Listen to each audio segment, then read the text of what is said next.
Hi dear friends, now that we have gathered knowledge about Android overview, covering its features, about Android architecture and OS mobile top 10 security vulnerabilities, let me discuss with you another security mechanism which is Android application sandboxing and signing. The theoretical definition of Android application sandboxing is that it's a security feature that isolates Android application data and code execution from other Android applications. To perform sandboxing, the user assigns a unique ID or UID to each application and runs it by its own processes. Android uses this UID to set up a kernel level application sandbox. The security benefit of using this application sandboxing is that if one application is trying to do something malicious of another application, the operating system will prevent it because the first application didn't get appropriate user privileges. Since application sandbox is in the kernel, so all the layers above the kernel like libraries, application framework and so on run within the Android application sandboxing.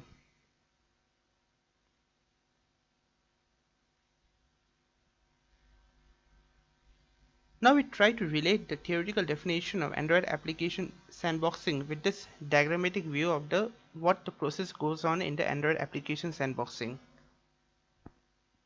Now let's see how would be the scenario without Android application sandboxing and what would be the scenario with Android application sandboxing. We can clearly see why Android application sandboxing is so important.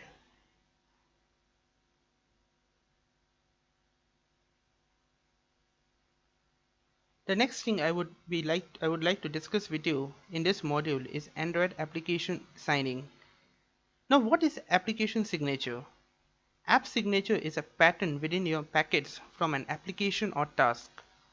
Every app on Android is signed with a key which is used to ensure that the app's integrity by checking that updates are signed with the same signature. Android application signing is a process that helps developers of the application to identify the legitimate author and hence update the APK. Applications that are attempted to be installed without being signed are either rejected by the package installer services such as Google Play and so on.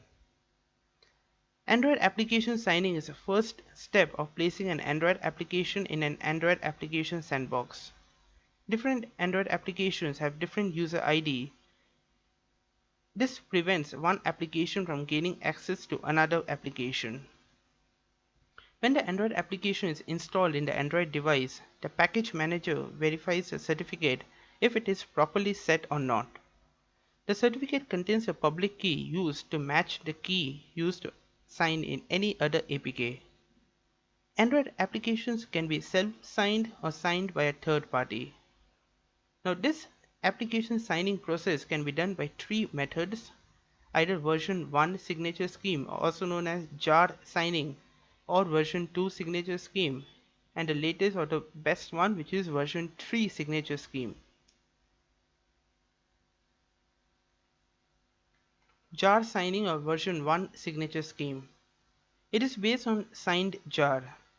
It is not completely secure as it do not secure all of the Android APKs such as zipped metadata. It offers a sizable attack surface. The APK verifier must uncompress all compressed entries, consuming more time and memory. To address these issues in Android 7.0, version 2 signature scheme was introduced. Now we come to APK signature scheme version 2. Android version 2 signature scheme provides more security features, maintains integrity in application signing. It was introduced when Android 7.0 was launched. In version 2 signature scheme, it considers the whole file as a single file, also known as binary large object or blob. And if it finds any zipped metadata not getting matched, it invalidates the signing. Due to all these features, it increases the installation time of the APK. Now we come to version 3 signature scheme of APK. It is supported by Android 9. It enables the feature of Android key rotation, which gives the Android apps the ability to change their signing key as part of their update. Version 3 signature scheme also adds information about SDK version and a proof of rotation present in the signing block.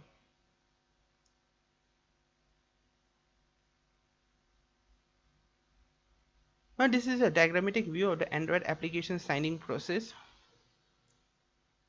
Now the APK is first checked if it is following version 3 signature scheme.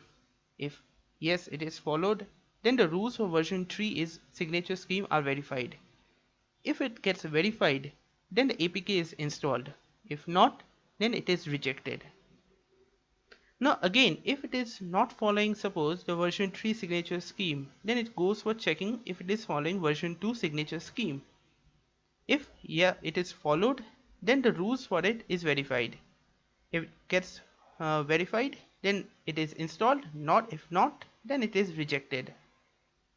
Again, the last, if it does not follow version 3 signature scheme or version 2 signature scheme, then the version 1 rules are verified. If it is followed, yes, then it is installed. Otherwise, again it is rejected. Thank you. Stay tuned for the upcoming videos where I will be discussing about authentication and encryption in Android.